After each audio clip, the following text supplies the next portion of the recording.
नमस्कार। पिछले करीब 15 सालों से एक कहानी सी चल रही थी, भारत की वो बड़ी लड़ाकू विमान खरीदने की योजना। हाँ, एमएमआरसी जिसे कहते थे पहले। बिल्कुल, 180 विमानों की बात थी। पर वो कहानी कहीं अटकी हुई सी थी, कुछ ठोस नतीजा निकल नहीं पा रहा था। जी, काफी लंबा इंतजार हुआ उसका। हाँ, फिर नाम बदला, एमएमआरसीए से एमआरएफए हुआ, मल्टी रोल फाइटर एयरक्राफ्ट, और संख्या भी वो 180 से कम होके 114 रह गई। जी, 114। लेकिन अब लगता है कि रक्षा मंत्रालय ने कमान संभाली है और ये एमआरएफए डील आखिरकार 2 हिस्सों में पूरी होने जा रही है। हाँ, ये वाकई एक बड़ी डेवलपमेंट है। भारतीय वायुसेना के लिए तो बहुत जरूरी है ये। बिल्कुल, तो चलिए इसे थोड़ा और खोलकर समझते हैं। पहला हिस्सा क्या है? पहला हिस्सा है 60 राफेल विमानों का। राफेल, लेकिन ये उन्नत वाले हैं ना? F4? जी हाँ, राफेल F4 फ्रांस से। और सुनने में आया कि बातचीत शुरू भी हो चुकी है। अच्छा, ये तो हुआ पहला भाग, 60 राफेल F4। और जो दूसरा हिस्सा है वो भी उतना ही दिलचस्प है। हाँ। बाकी बचे हुए करीब 54 से 60 विमान, हम्म। वो 5वीं पीढ़ी के स्टेल्थ लड़ाकू विमान होंगे। अच्छा। सिर्फ एक तरह के नहीं, हम्म। बल्कि राफेल के साथ साथ 5th जेन फाइटर भी, बिल्कुल। जैसे कि F-35 हो सकता है, या शायद रूस का Su-57। तो ये एक मिक्स होगा, उन्नत चौथी पीढ़ी और 5वीं पीढ़ी का। ये तो वायुसेना की ताकत को काफी अलग लेवल पर ले जाएगा। निश्चित रूप से रणनीति में भी काफी लचीलापन आएगा इससे। और एक और बड़ी बात यह है कि ये दोनों ही सौदे गवर्नमेंट टू गवर्नमेंट तरीके से होंगे, G2G। हाँ, ये बहुत महत्वपूर्ण है। G2G का मतलब है प्रक्रिया तेज होगी। हाँ, कोई बिचौलियां नहीं। बिल्कुल। और कीमत को लेकर भी पारदर्शिता रहने की उम्मीद है। तो G2G के क्या फायदे हैं? विस्तार से बताएं तो। देखिए, सबसे बड़ा फायदा तो समय का है। डिलीवरी तेज होती है। जब सरकार सीधे दूसरी सरकार से बात करती है तो वो कंपनियों के साथ वाली लंबी बातचीत या जो अंदरूनी खींचतान होती है, उससे बचा जा सकता है। वायुसेना अपनी जरूरत बताती है और सरकार सीधा सौदा करती है। अच्छा। इससे जवाबदेही भी तय होती है।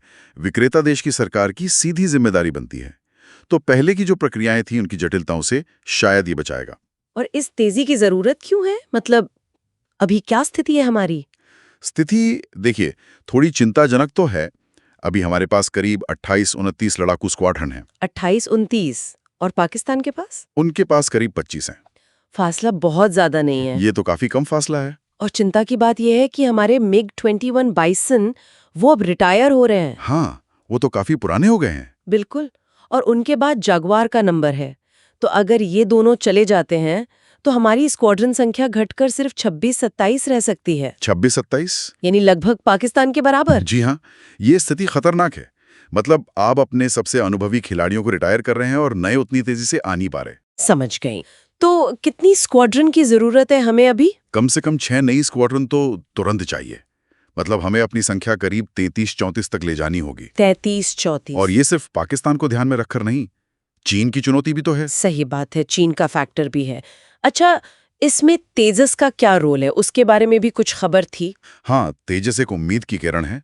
उसके लिए अमेरिकी इंजन की सप्लाई की बात आगे बढ़ी है। अच्छा। अगर HAL यानी हिंदुस्तान एरोनॉटिक्स लिमिटेड उसका उत्पादन तेजी से कर पाता है तो वो भी स्क्वाड्रन संख्या बढ़ाने में मदद करेगा। तो HAL की क्षमता भी यहाँ एक अहम कड़ी है। तो कुल मिलाकर अगले 2-3 साल बहुत महत्वपूर्ण होने वाले हैं भारतीय वायुसेना के लिए। बिल्कुल, ये मेक और ब्रेक वाली स्थिति आप कह सकते हैं। तो इस सब का मतलब क्या है? दांव पर क्या लगा है? दांव पर देखिए, बहुत कुछ लगा है।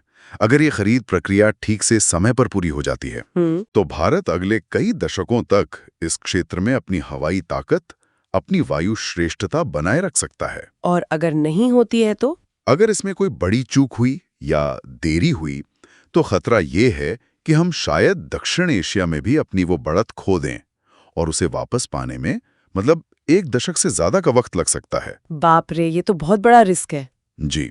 तो संक्षिप्त में कहें तो जो MRFA योजना अटकी पड़ी थी वो अब 2 हिस्सों में बंटकर तेजी से आगे बढ़ रही है। हाँ, 60 राफेल F4 और करीब 60 5वीं पीढ़ी के विमान। और दोनों G2G तरीके से, ताकि तेजी आए, और जरूरत भी है क्योंकि स्क्वाड्रन संख्या गिर रही है। बिल्कुल सही।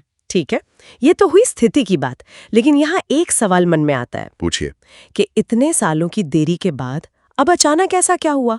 क्या कोई अंदरूनी कारण है या बाहरी दबाव जिसने इस दोहरी खरीद के फैसले को मुमकिन बनाया? एक बहुत अच्छा सवाल है। इसके कई पहलू हो सकते हैं। शायद बढ़ती हुई जियोपॉलिटिकल टेंशन्स या शायद अंदरूनी प्रक्रियाओं में कोई बदलाव। ये सोचने वाली बात है। और क्या इन तेज तरार दिखने वाले सौदों को असलियत में बदलने में अब भी कोई चुनौतियां आ सकती हैं? चुनौतियां तो हमेशा रहती हैं।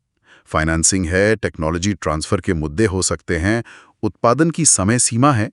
देखना होगा कि ये सब कितनी सुचारू रूप से आगे बढ़ता है। पर हाँ, शुरुआत तो सकारात्मक दिख रही है।